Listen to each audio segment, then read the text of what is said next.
Hey followers, you're watching Shasta's Journey, and my name is Shasta Garcia, and I'm the host. This show is all about my path to purpose, and along the way, I get to meet so many incredible people with stories that can teach, heal, or inspire one of you.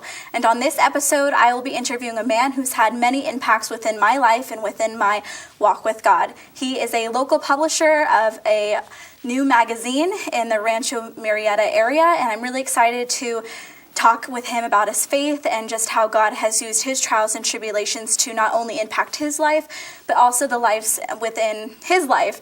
And I just want to thank you so much for being on the show, Robert, and just continuing to be a support in my life and on my walk with God. Good. Yeah, we met a few years ago, correct? Probably around then, through TSBN in Amador County.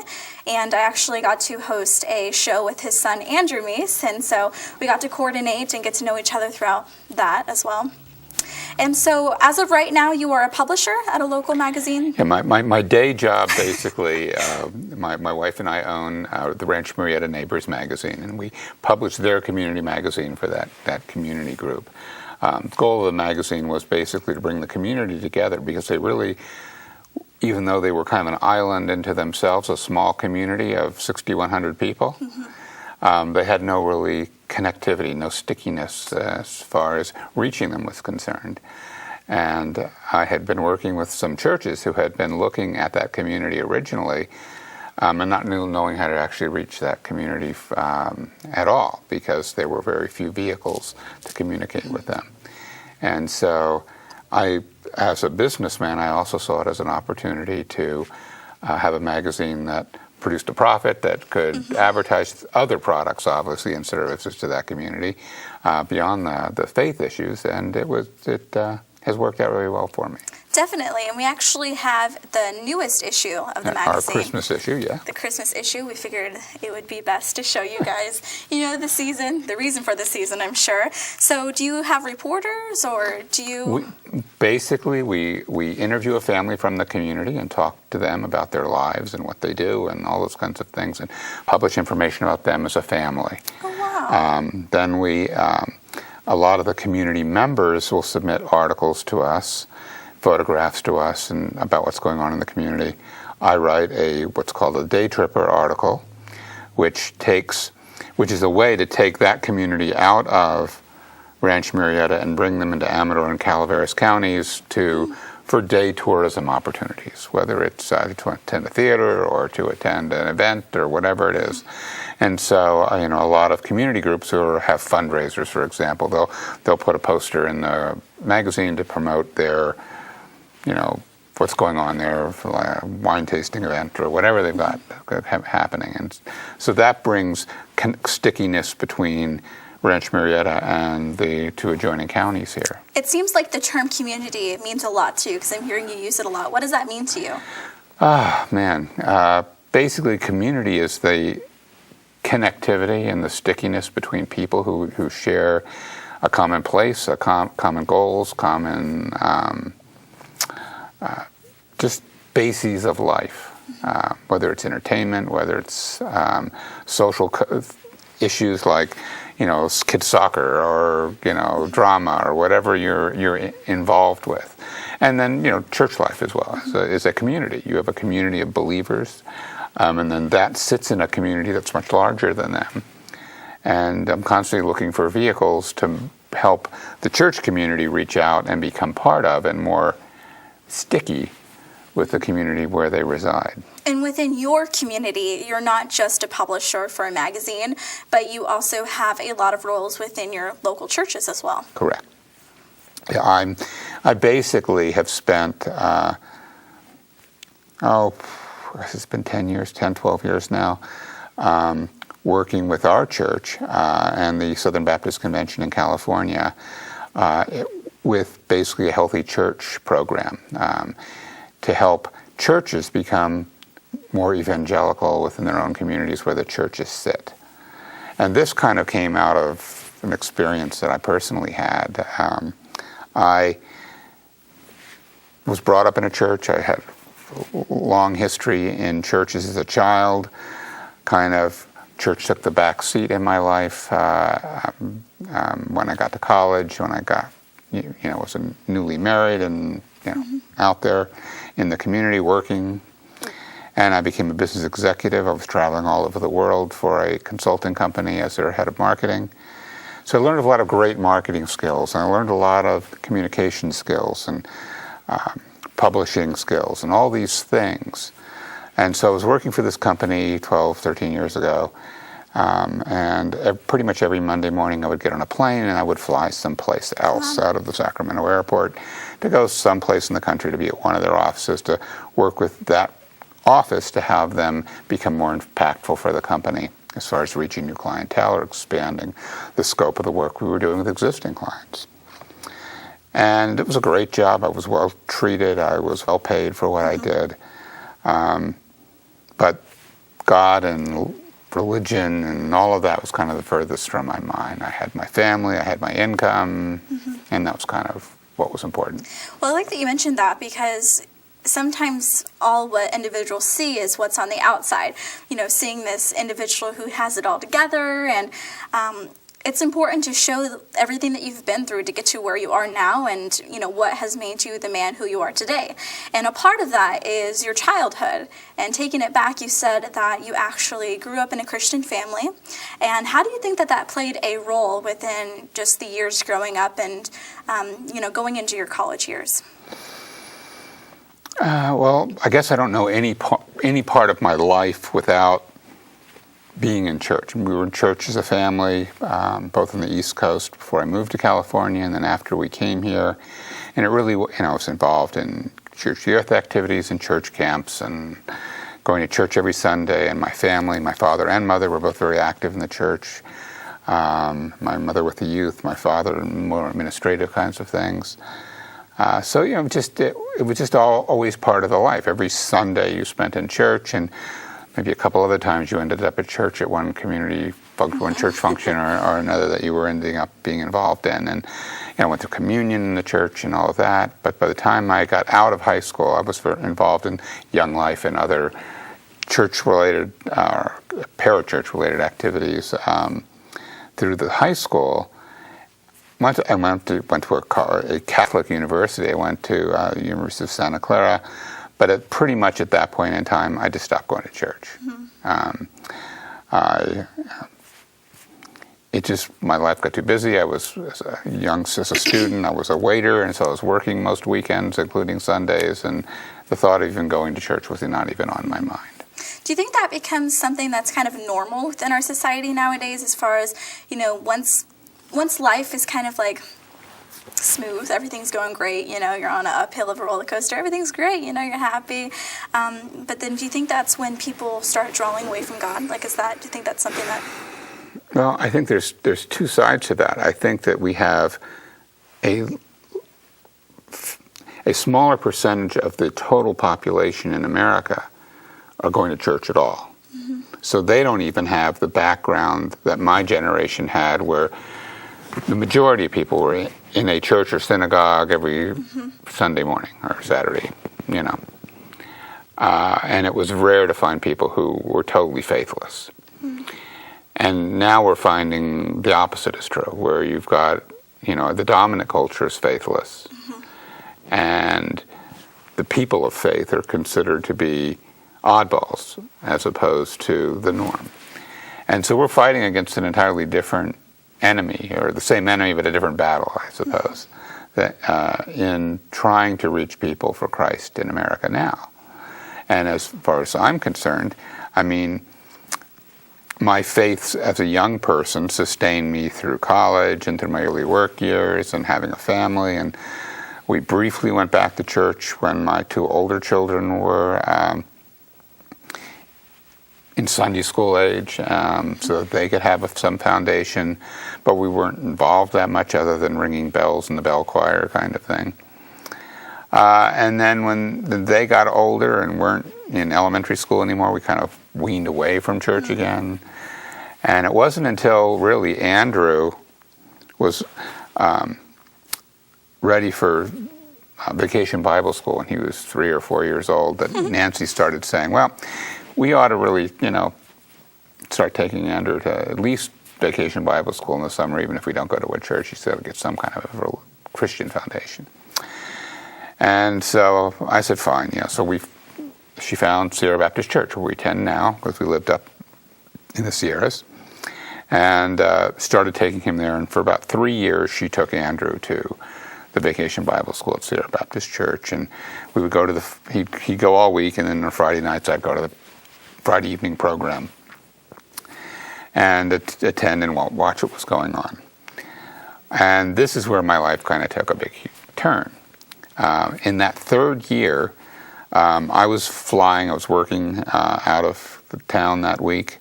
I arrive at the airport on Monday morning of Vacation Bible School week. My wife is taking Andrew every day, and I'm planning on coming home on Friday and flying home in time to get back to see the Friday evening program. Well, walking across the street from the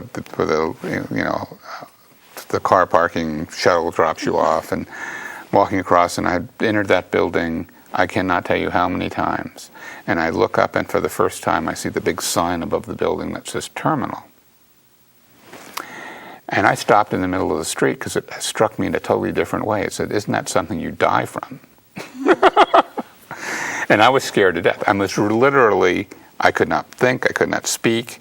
I walk into the building, I go up to the first class desk, and the women all know me by name. Oh, Mr. Mees, where are you going today? And which is also not a good sign when the people in the airport know you personally. You've been flying too many times, if that's the case. And I said, I have no idea where I'm going. Just print out my tickets and get me on a plane. So I flew to Houston and had a uneventful week of work, and I'm flying home Friday afternoon so I can get back in time for the VBS program. And they taxi the plane out onto the runway, and they say, oh, we're having a mechanical difficulty. We're just going to pull the plane off to the side, let some other planes pass while we fix the problem. And I said, well, this is it. This is that terminal moment. It's all about. I'm going to die here, leaving the airport here in Houston. And they said, but don't get out of your seats. So I had left my briefcase and stuff up in the seats, and so I'm rifling through the pocket in front of me to find the Mainliner magazine or something to read while I'm waiting. And I found a tattered copy of Purpose Driven Life sitting in the pocket of the seat in the plane. So I pull it out of the pocket, and I spend the time between, if the plane takes off, everything's fine.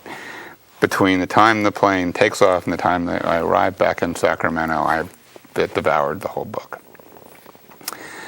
That night, I drive home. I get there just in time to come to the Friday evening program at the church, and I'm in tears the entire time. I mean, just my tears are running down my face, and I'm totally, beside myself. And I'd been through those children's programs a couple times in a row now, right, and they didn't impact me at all. Well, this is making a big difference. And this is a bunch of kids on stage, singing VBS songs. And I'm just pouring, kind of crying.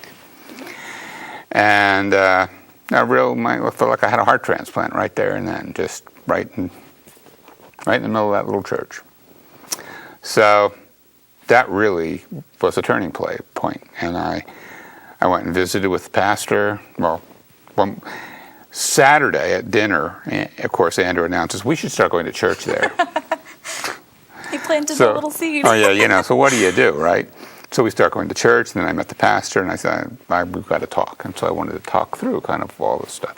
Because last thing I wanted to do is, one, become a Baptist, and two, start going to church on a regular basis. So you were Catholic before? No, I was a Methodist. Methodist, okay.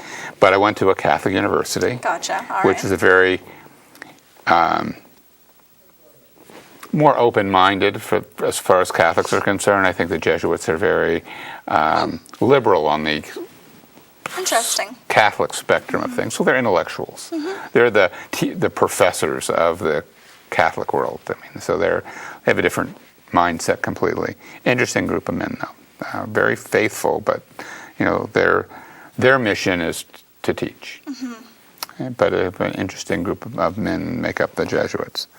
But yeah, so here I am talking to this Baptist pastor about why I don't want to ever become a Baptist and don't ever want to really get involved in the church. But I'm having this experience and I don't know what to do about it. It wasn't long before I literally called my boss and I went cold turkey from my job. Wow. quit my job with no job prospects, of course, in the Sierra Nevadas for the kind of work I was doing. Would you call that a leap of faith at that time? Absolutely a leap of faith at that time. I mean,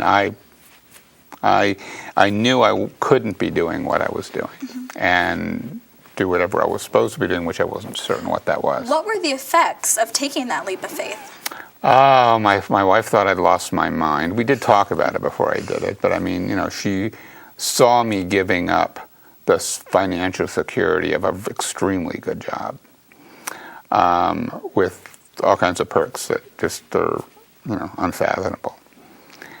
And not knowing what I wanted to do with the rest of my life. So I started working with local businesses throughout the Sierras. I kind of drew a circle around my house. I said, okay, my personal life is going to be within this confine. So I kind of drew, where can I drive in a day and get home at night every night? And that's going to be where I work. Because you used to stay out of town pretty much all I was week, pretty much gone 3 of 4 weeks a month. Wow. And so there was a toll my family paid for that, and as well as me personally. I mean, I spent a Father's Day in a hotel in London by myself. I spent my wife's birthday in New York once, in London another time. I mean, so these are not happy things. So yeah, and how do you think, because of the experiences you've been through now, how do you stop yourself from becoming the type of person that you used to be, as far as when everything starts going right, you kind of just like, oh, blah, blah, and then you put faith on the back burner? How have you been able to suppress that and really put faith at the center of your heart? I think the easier answer to that question is that I've made my vocation God's work, and my occupation are things that I just do to support my family, if that makes sense. No, it does. I didn't intend it that way, but that's kind of what happened. I mean, basically, the more I got involved in realizing how valuable my talents were to the kingdom, how I could use my marketing skills, my public relations skills, my advertising skills, my public speaking skills for God's work, then I could put that first and center and put my faith in God that He would otherwise support me using those talents in secular means. And that's exactly what happened. At first, my personal desire was to not be a tent maker, was to basically have a faith-based vocation that paid the bills. And I thought that was possible. And God shut the door on those things so many times, I can't tell you. I made attempts, but without financial success enough to support the family. So I basically said, well, okay, what is God really telling me to do? He still wants me to do all this other stuff that doesn't pay anything. So how am I going to support the family the rest of the time? And so I looked at the talents the same way. I said, well, who can I help most with those talents for profit while I'm also using those for God's work? And so I started working with small businesses throughout Northern California with their business development, with their marketing, with their advertising, what they needed to reach the businesses. And I would do the same thing for churches. I basically went through an entire regimen of education on evangelism and healthy church movement and all of those kinds of things, working with churches to use those same skill sets. How can they be more impactful in their communities where they sit? How can they reach more people for the kingdom right in their backyard? Churches were really wonderful about sending missionaries to other places, but not walking in their own communities. Or having events that they opened the church up to the whole community that weren't necessarily religious or, churchy. And so it just, I started doing consulting work for churches, helping them identify what their, for lack of a better word, market is. Where it's been very impactful. And it's been a blast. I've had so much fun doing it because, because churches hate to think of themselves as needing a marketing engine. And the reality is, if they're not, all evangelism is marketing. I mean, basically you are Marketing Jesus. you know, you got to tell people you're there, and you got to tell people what the benefit of your product is, and you've got to tell people how to reach you and how to come to you, and that you've got to be approachable. All the things that marketing is all about. That's a really fascinating way to look at discipling. Well, I mean, discipling is a whole other story. Wow. Discipling is the training after the fact, but the actual getting the people to cross the threshold, to become part of your family, to become part of your community, getting back to where we started with this, is the hard part. And so for our church, for example, when I started there and Andrew started going to Vacation Bible School, the weekend prior to Vacation Bible School, they would have a carnival in the church parking lot for the kids to try to encourage kids to sign up for Vacation Bible School. So I said, well, you know, how successful has that been in reaching other kids in the community outside the church? And it pretty much wasn't. Basically, it was serving the saved, serving the children of the saved, or at least all the church family and the grandchildren of members of the church would all come to the church carnival in the church parking lot. Beyond that, it had no impact. So I said, well, why don't we change that? Why don't we move the carnival to the public park and invite the entire community to come to the carnival? And not even mention that Vacation Bible School has anything to do with it. Just to say, and we'll do it on the 4th of July, and we'll move Vacation Bible School to the week after the 4th of July. It was kind of rough to get old habits changed, but they agreed to do it, at least for the first year, to see if, well, we had 500 people show up for the carnival. We normally had 35 kids in Vacation Bible School. We had 75 that first year. We have over 100 now. And I've been to that event, yes, correct? you went to the carnival. Yes. You've been to the carnival. I'm pretty sure we're talking about the same thing. You and Andrew basically came and did your Teens on the Scene interview at the carnival for TSPN one year. That show doesn't happen anymore, but you guys should totally check out that episode because it's kind of hilarious.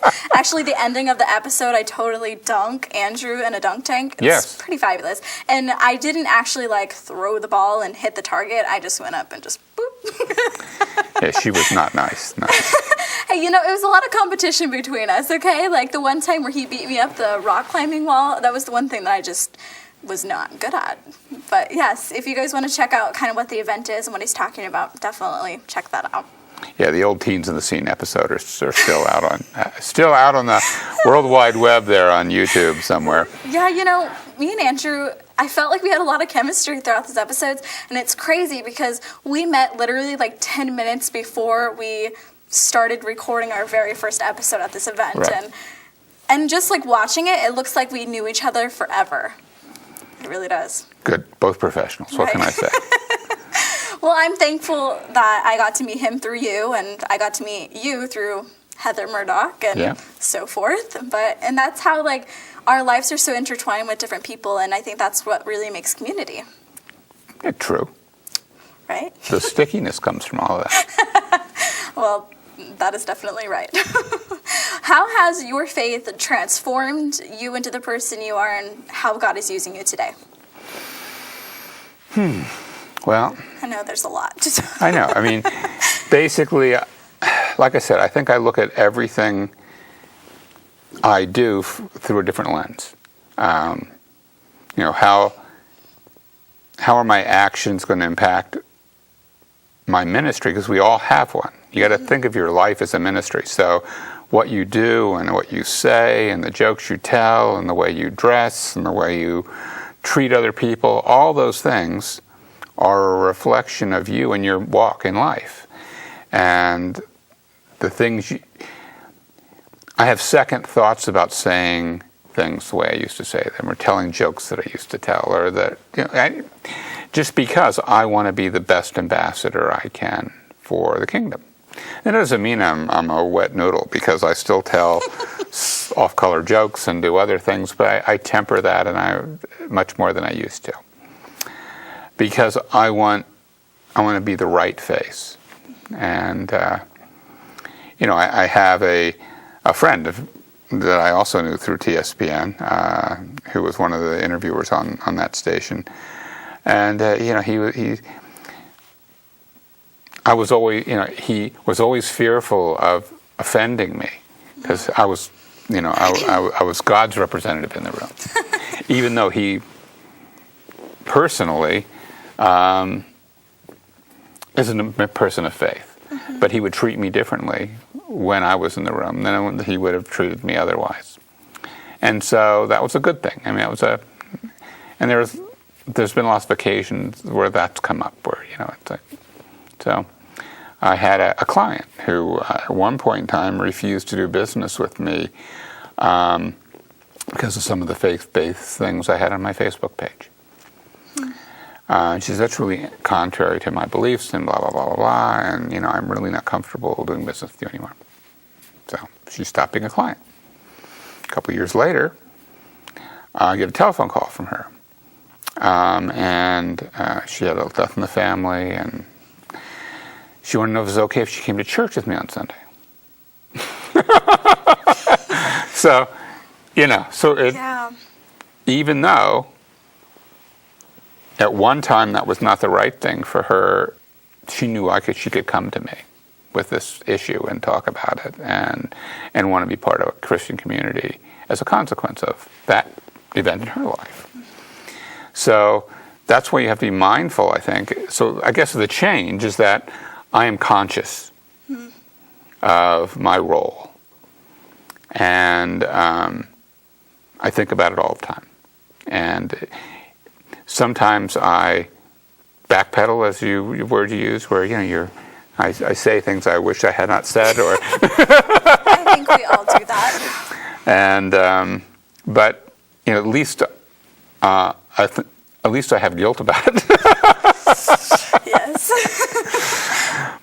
But it does it kind of sharpens me to be thinking in those terms and what I'm doing, and that my real purpose in life is not to make money; it's to take care of my family. I mean, these are all things that it's all biblically sound. Take care of my family, take care of my church, be honorable to God, and try to impact as many other people with the time that I have left in life to bring them to the kingdom, and help other people do the same thing. And I'm kind of a training mechanism in that, because I help churches then with their own ability to get out of the box. Well, I think this is going to be a very powerful episode. I think that people are going to get a lot out of it, and you're going to teach, heal, or inspire others. And I just want to thank you for being on the show and taking time out of your busy life to, be a part of my journey. And just thank you so much for everything that you do. If you guys want to feel community or get some tips on how to make your church more impactful, please contact Robert, and then also visit shastasjourney.com and our Facebook page, Shasta's Journey. Remember that there's a newness in life with God, and that you have the power to impact others through your stories, and I'd love to hear them. And just know that you're a reflection of God's work. And I hope you guys have a blessed day and a Merry Christmas.